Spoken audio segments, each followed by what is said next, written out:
J'espère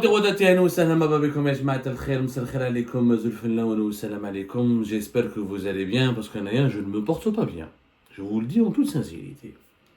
La justice algérienne, j'ai envie de rire, mais c'est un sketch. C'est un sketch qui nous fait rire à défaut de nous faire pleurer, mais ce qui devrait nous faire pleurer. La justice algérienne veut mettre en prison. Elle recherche, elle demande la tête, elle demande l'arrestation, elle a lancé un mandat d'arrêt international contre ce qu'elle considère, elle, comme le PDG de la banque lituanienne Paysera, la fameuse banque en ligne Paysera, qui est l'une des banques en ligne européennes les plus connues, avec Revolut, avec la N26, qui s'est frayé un chemin extraordinaire depuis maintenant, notamment 2010-2011, elle est extrêmement connue, alors que cette entreprise, elle date depuis pratiquement 2004. Donc, Paysera, le PDG de Paysera, est réclamé par la justice algérienne. C'est incroyable mais vrai. Je vais vous expliquer ce qui s'est passé. Le 18 septembre dernier, le pôle économique et financier du tribunal de Sidi Mohamed à Alger a lancé un mandat d'arrêt international contre le PDG, ce qu'il considère lui comme étant le PDG de la banque en ligne européenne et lituanienne Paysera. Il demande son arrestation. Il a lancé contre lui un mandat d'arrêt international pour qu'il puisse être arrêté. Pourquoi ? Parce qu'il est accusé de fraude et de blanchiment d'argent. Et il est accusé d'avoir contribué ou d'avoir été le complice avec des jeunes Algériens, d'avoir lancé une activité bancaire clandestine. Voilà, une activité bancaire clandestine. Donc maintenant, la justice algérienne veut mettre en prison le patron d'une célèbre banque en ligne européenne. L'affaire, elle fait extrêmement rire. Et elle est extrêmement grave, et la justice algérienne dans cette affaire, Paysera, elle va encore se ridiculiser, elle va être humiliée, vous allez voir que son mandat d'arrêt international va être refusé catégoriquement, que personne ne la prendra au sérieux. En plus, la justice algérienne ne fait même pas le travail d'investigation. Les juges ne font même pas le travail, ce qui est énervant. T'as envie de boire tout le whisky de Paris. Ils sont même pas capables de vérifier, pas que sur Internet. La personne qui est ciblée par la justice algérienne, par le tribunal de Sidi Mohamed, par le pôle économique, attention, le pôle économique et financier. C'est-à-dire, normalement, c'est des juges spécialisés qui ont reçu des formations, qui ont normalement, qui maîtrisent certaines méthodes, qui ont fait des études, qui connaissent les nuances de la finance et des affaires économiques. Le pôle des affaires économiques, le pôle financier économique. Alors, la personne qui est recherchée par la justice algérienne, Kostas Noreika. Kostas Noreika, il faut juste que les juges algériens sachent qu'il n'est pas le PDG de Paysera. Il n'est pas le PDG de Paysera depuis longtemps, il est le cofondateur. Lui, il est le cofondateur. C'est son principal actionnaire, mais il n'est pas le PDG. C'est aujourd'hui un membre du conseil d'administration. Le président du conseil d'administration de Paysera, c'est monsieur Sarounas Broga. Ce n'est plus Kostas Noreika. Déjà, les juges algériens croient savoir que la Kostas Noreika, ils confondent entre le fondateur, membre du conseil d'administration, et le PDG. Kostas Noreika, effectivement, il est un des fondateurs de la banque en ligne lituanienne Paysera, qui a cartonné à travers le monde et qui est en train de cartonner à travers le monde. Mais aujourd'hui, il est en retrait. Il ne travaille pas, il n'occupe pas un poste important au sein de l'entreprise. On lui a confié à Paysera la mission de gérer les partenariats internationaux de la banque. Il fait des conférences, il assiste à des conférences internationales, etc. Il s'intéresse aux innovations, mais il est en retrait. Il n'a pas de poste de dirigeant au sein de Paysera. Donc la justice algérienne croit savoir que Kostas Noreika est toujours PDG de Paysera, alors que ce n'est pas vrai. Ce n'est pas le cas, et ce n'est pas lui qui dirige Paysera. Paysera, beaucoup d'Algériens et d'Algériens connaissent Paysera. Je pense que depuis sa création en 2004, elle est devenue très connue, encore une fois, comme la N26, comme Revolut, comme d'autres banques. C'est une banque qui a été créée en Lituanie. La Lituanie, c'est un pays balte, et c'est une banque qui a une licence d'exploitation européenne. Elle est reconnue par les autorités européennes. Ils ont une licence bancaire. C'est un établissement reconnu, etc. On parle de Fitnech. Fitnech, ce sont les startups qui essaient de faire qui développent les services de paiement et les services financiers. Donc, c'est une entreprise qui a réussi. C'est un fournisseur de services financiers. et il n'est pas une banque au sens propre du terme.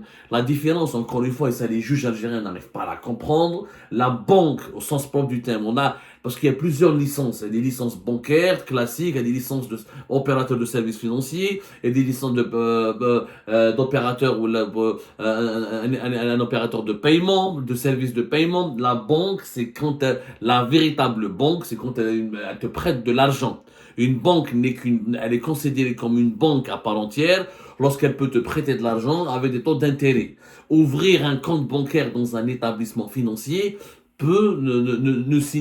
n'est pas un critère pour définir cet établissement financier comme une banque au sens propre du terme. PaySera ne donne pas de crédit. Comme la N26, comme la Revolut. La Revolut, par exemple, qui est une banque britannique, mais qui a prospéré aussi dans les pays dans le pays baltique en Lituanie. La Lituanie, c'est un pays baltique qui s'est spécialisé dans le développement des services financiers. Il est devenu un pays prospère et très développé grâce à ce choix de ces dirigeants politiques et économiques de développer les services financiers, notamment d'accueillir les fintechs et les startups qui sont spécialisés dans le développement de nouveaux modes de paiement, de nouveaux modes, les monnaies électroniques, dans les nouvelles prestations bancaires, notamment dans les banques en ligne. Mais ce ne sont pas des véritables banques au sens classique du terme, parce qu'elles ne donnent pas de crédit. Elles permettent de réaliser des opérations d'investissement, elles permettent de créer des comptes bancaires, de procéder à des paiements. C'est pour ça qu'on les appelle des fournisseurs de services financiers. PaySera Ejmaa, c'est une banque internationale qui a réussi. Elle a un chiffre d'affaires de plus de 10 millions d'euros et elle a réalisé un nombre de clients qui ne cesse mais vraiment d'aller de l'avant. Elle opère en Bulgarie, en Roumanie, ils ont des bureaux dans pas mal de pays de l'Europe de l'Est, etc. Et aujourd'hui, PaySera, il faut savoir que depuis 2023, c'est des transactions dans 20 devises différentes et le montant total des virements bancaires qui ont été utilisés par la banque PaySera, c'est 11 milliards d'euros. 11 milliards d'euros. C'est quand même énormément. 11,2. Elle a 550 000 clients à travers le monde. Ils ont 500 employés en Lituanie, mais c'est 550 000 clients à travers le monde. Parmi leurs clients, il y a des milliers de clients algériens. Et donc la justice algérienne, elle croit savoir que celui qui n'est plus PDG de PaySera est coupable de blanchiment d'argent et d'exercice d'activité bancaire clandestine. Mais c'est extrêmement ridicule. Cette affaire, on en a déjà parlé d'ailleurs, fait 2023.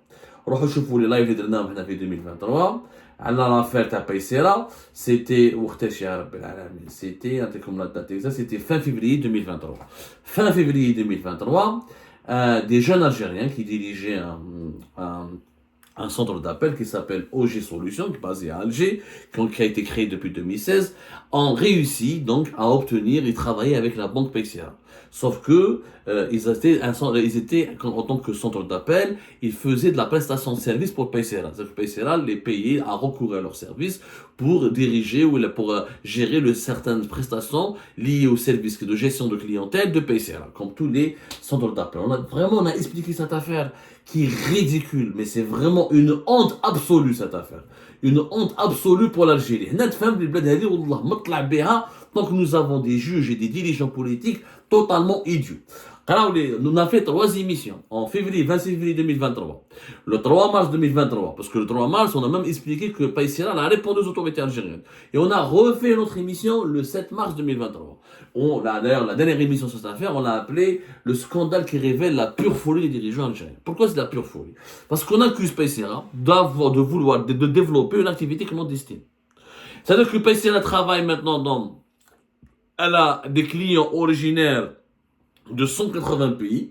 Si on applique la logique du régime algérien et des décideurs algériens, il faudrait que les 180 pays poursuivent en justice que PaySera et demandent un mandat d'arrêt international contre son patron. En réalité, le centre d'appel, on l'a déjà expliqué, OG Solutions, c'est des jeunes, un projet en Sèche, un centre d'appel, comme les centres d'appel algériens, comme tous les centres d'appel au Maroc, ou là en Tunisie, ou là au Maghreb, donc en Inde, ou là en Égypte, ou là ailleurs, leurs clients sont principalement étrangers. C'est-à-dire que comme les salaires sont bas en Algérie, et donc les opérateurs européens, que ce soit des opérateurs dans le commerce, dans la grande distribution, dans les banques, etc., utilisent les centres d'appel étrangers pour gérer un certain nombre de leurs services après-vente, services de gestion clientèle, services de réclamation. Comme en Algérie, on est d'excellents francophones, on prend des jeunes dans un centre d'appel et Paysera utilisait le centre d'appel pour gérer certaines prestations liées à la gestion des clients francophones de Paysera. C'est tout. Les propriétaires du centre d'appel ensuite se faisaient payer. Comme ils se faisaient payer en devises, comme la législation algérienne est défavorable aux exportateurs algériens, parce qu'elle faisait aider les jeunes à OG Solutions, normalement il faut les remercier, normalement il faut les saluer, normalement il faut les encourager. Là malheureusement le tribunal de Sidi Mohamed réclame le parquet 10 ans de prison ferme.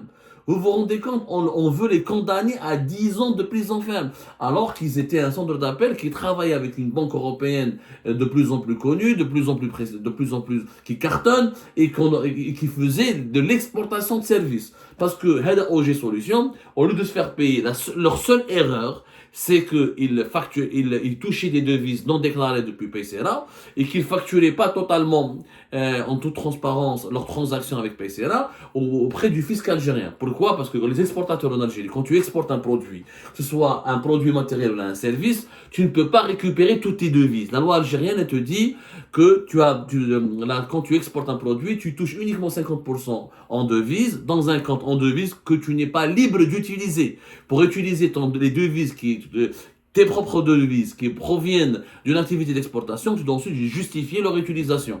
Et ils sont bloqués dans la banque. Et le 50% restant en dinars. Ou dinar del béhouchtab. Donc la majorité, tous les exportateurs, les dates, les produits chocolat, tout le monde se plaint de cette réglementation de la Banque d'Algérie qui est ancienne, qui n'a pas de sens. Moi j'exporte en devises, à quoi ça sert d'exporter si je ne peux pas récupérer mes devises? On bat, qu'il y a des petites brèches, tu peux utiliser tes devises si tu dois aller à l'étranger pour payer tes billets d'avion, pour payer ton hôtel, pour payer tes prestations. Donc tous les exportateurs algériens chez Dero, ils ne facturent pas l'intégralité de leur vente. Ils ferment à leurs clients à l'étranger, ils facturent, il y a un montant qui est déclaré pour les factures, et un montant qui est sous le montant qu'ils récupèrent autrement. Sinon les exportateurs sont perdants. Toi tu exportes vers l'étranger, ce qui est bien, donc il te faut de la production, il te faut vraiment une activité. Tu peux pas récupérer des devises, ils sont bloqués au niveau de la banque. Si tu veux les utiliser par canal bancaire, le taux de change est défavorable, parce que le tôt de change dans le marché parallèle est nettement plus élevé. Donc c'est un processus, c'est une politique économique complètement idiote. Beaucoup d'experts, et moi-même le premier en tant que journaliste, je ne suis pas expert, mais quand même je parle avec beaucoup d'experts et je me documente et les affaires économiques, vous savez, c'est notre dada, c'est un petit peu notre spécialité. On a toujours dit libérer le commerce extérieur, laisser les exportateurs récupérer toutes leurs devises.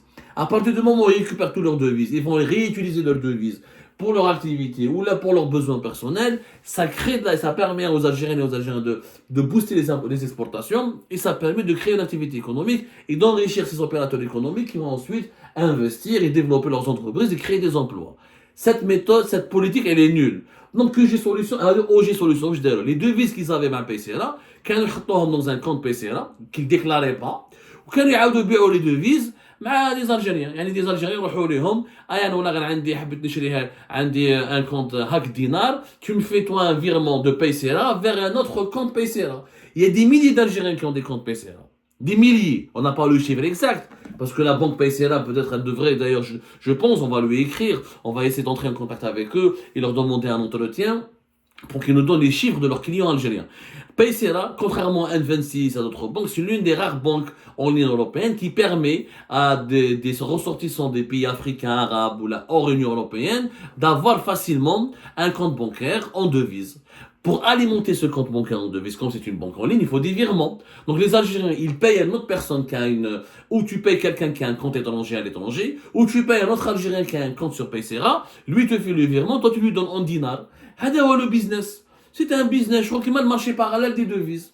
À tout prix, la condamnation, c'est un rappel à l'ordre, où là tu payes des amendes, où là tu payes un redressement financier, ou là un redressement fiscal, où là tu payes une forte amende, ou khlas, merdouhom, homa, soi-disant la justice algérienne, avec les géants de OG Solutions qui risquent donc 10 ans de prison ferme, faisaient des réunions régulières Mahada Costas Noreika pour développer une banque parallèle spécialisée dans la fraude et le blanchiment d'argent.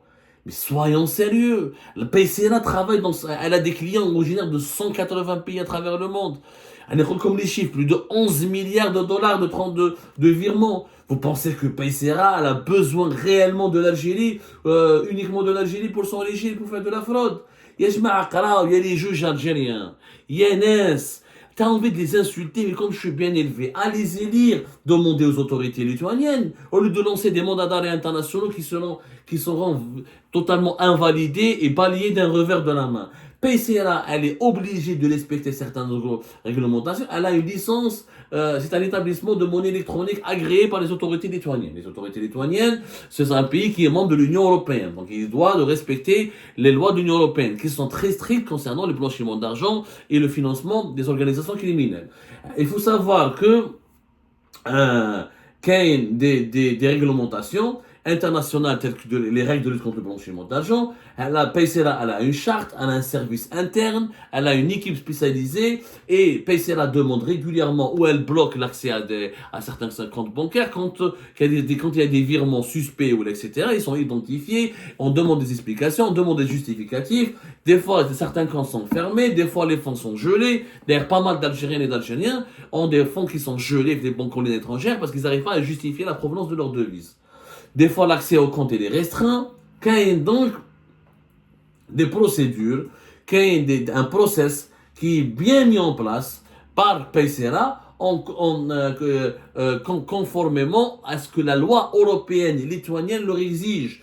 D'ailleurs, il suffit juste d'aller sur le site de PCRA. C'est clairement écrit, l'évasion fiscale et l'échange d'informations. Il existe d'autres raisons pour lesquelles un paiement aux défenses sont mis en attente. En tant qu'institution financière de grande envergure, PCRA fait partie du système PLICE, Cash Restriction Information System. Il s'agit d'un système lituanien d'échange d'informations qui réunit les banques, les huissiers, les institutions fiscales et d'autres institutions concernées. Bien que ce système soit lituanien, des institutions telles que l'Inspection nationale des impôts partagent des informations, comme le fait qu'une certaine personne possède un compte chez nous, avec des organisations équivalentes dans d'autres pays. Par conséquent, si une personne évite de payer des impôts ou quelque chose de similaire, nous, on tente, nous ou toute autre banque de cette personne, pouvons recevoir l'ordre de retenir certains paiements et ils apparaissent alors comme étant réservés aux gelés. Il y a des réglementations, en fait. Il y a le fisc algérien, par exemple. Il pourrait facilement entrer en contact avec le fisc lituanien. Et dans le cadre d'une coopération internationale, dans le cadre de ce système de lutte contre le blanchiment d'argent et les systèmes d'échange d'informations, PCRA elle peut donner les clients, les identités de ses clients algériens. Et les clients algériens qui déclarent par leur argent, qui ne payent pas leurs impôts, PCRA pourrait bloquer leur argent. En fait, PCRA est censé être le partenaire des autorités algériennes. Elle peut jouer ce rôle, elle a l'obligation au niveau de la réglementation internationale de lutte contre l'évasion fiscale et le blanchiment d'argent de jouer ce rôle. Il a dit, moi je me fais bien les autorités algériennes. C'est un partenaire, c'est pas un ennemi. Omar Doha, un ennemi. C'est quand même grave. كارثة بمعنى الكلمة. زيد روحوا شوفوا l'émission que nous avons faite هنايا هايديك le 3 mars 2023. PCRA a répondu aux autorités algériennes. Elle a répondu sèchement, elle a dit que on a voulu l'impliquer dans une affaire de réseau criminel ayant tenté de lancer une activité bancaire clandestine. Elle a clairement dit dans un communiqué explicatif, c'était au mois de mars 2023, début mars 2023, que vous pouvez aller revoir, qu'elle a contacté le gouvernement algérien à maintes reprises pour demander des autorisations et des agréments pour pouvoir développer son activité en Algérie. PCRA voulait s'installer en Algérie, mais c'est le gouvernement algérien qui ne voulait pas d'elle. T'as une banque qui cartonne dans le monde entier, qui a des 550 000 clients à travers le monde, qui réussit à avoir qui a atteint les plus de 11 milliards de dollars de revenus, et qui fait des revenus quand même de plusieurs dizaines de millions d'euros. Au lieu de l'attirer vers notre pays, au lieu de la convaincre d'investir en Algérie, d'aider, de créer une filiale PCRA algérienne, on peut créer une banque en ligne, on devrait créer une banque en ligne algérienne en associant PCRA avec l'entreprise algérienne, on peut développer ce qu'on appelle nous la fitness, c'est-à-dire comment on appelle ça, la fitness, le développement des startups innovantes dans le domaine, dans les services financiers. Au lieu de profiter de leur expérience, la fintech, voilà, la fintech, pas la fintech, la fintech, la finance technologie, la fintech. Au lieu de développer la fintech comme l'a fait la Lituanie, au lieu de créer des partenariats avec Paysera, les autorités algériennes veulent l'emprisonnement de son fondateur, de son cofondateur, qui n'est plus PDG d'ailleurs, qui n'est même pas PDG, il est juste cofondateur. Est-ce que ça, c'est pas de la folie? Si c'est pas de la folie, c'est quoi? Mais si c'est... Non mais honnêtement, si c'est pas de la folie, qui va y aller si il a créé une banque en Lituanie, elle cartonne dans plusieurs dizaines de pays à travers le monde, notamment dans les pays européens, et l'Algérie là, veut le mettre en prison parce qu'elle considère qu'il fait de la fraude et du blanchiment d'argent en Algérie. L'Allemagne, la France, tous les pays européens qui sont très à cheval dans la lutte contre le blanchiment d'argent, ils n'ont pas de problème avec PCRA, mais l'Algérie, le pays où le blanchiment d'argent est un sport national. Et la justice algérienne, elle s'acharne sur PCRA et sur son patron et sur ses clients algériens. Alors, le tribunal de Sidi Mohamed, c'est incroyable, il ne faut même pas aller loin. Mais c'est fou. Je vous dis, c'est un pays de fous. Il ne faut même pas aller loin. Vous sortez du tribunal de Sidi Mohamed. Quel est le square pour Saïd? C'est pas blanchiment d'argent. Ils jouent des jeunes, des adultes avec des paquets d'argent en euros, en dollars, ou en dollars canadiens, ou en livres sterling, ou IBO, devant le tribunal de Sidi Mohamed. Donc non, les barons du marché informel, donc c'est pas du blanchiment d'argent. Mais Paysera, qui te permet de tracer l'argent, d'identifier les propriétaires des comptes bancaires, de tracer les transactions et de numériser, donc d'intégrer dans le marché formel l'argent, l'espèce qui est dans le marché informel. Donc c'est des mafieux qu'il faut mettre en prison. Et les barons du square, les acteurs du square pour Saïd, qui sont juste les voisins du tribunal de Sidi Mohamed, ah non, non, c'est des gens, c'est des opérateurs légaux. Mais comment voulez-vous qu'on prenne au sérieux l'Algérie? Comment voulez-vous que les institutions internationales, que des bailleurs de fonds, que des investisseurs, comment voulez-vous que les jeunes Algériens eux-mêmes accordent de l'intérêt ou font confiance à leur pays? Donc chaque Algérien qui a une affaire, qui a une carte Paysera, est potentiellement passible d'une peine de prison. Ça n'a pas de sens. Ça n'a pas de sens. Les Algériens utilisent les cartes Paysera pour acheter sur Amazon, sur Alibaba Express. En fait, Paysera permet aux Algériens et aux Algériens de s'intégrer à la mondialisation, de profiter de la modernité parce que les banques algériennes, c'est des caisses, c'est pas des banques. Et pour obtenir une carte de paiement internationale, il faut attendre des mois, il faut attendre et c'est compliqué. Et tu peux mettre ton argent quand tu veux, et tu peux pas récupérer ton argent, et tu peux pas utiliser ton argent quand tu veux. Paysera donne la facilité de la modernité, la rapidité de transaction. Paysera, elle a fait sentir aux Algériens et aux Algériens qu'enfin ils font partie de ce monde qui évolue, de ce monde qui avance. Mais malheureusement, les juges algériens, les autorités algériennes ne veulent pas de cette modernité. Voilà, pour eux, tout ce qui échappe au contrôle du régime est un mafieux qu'il faut mettre en prison. C'est ridicule, c'est une honte absolue l'affaire Paysera.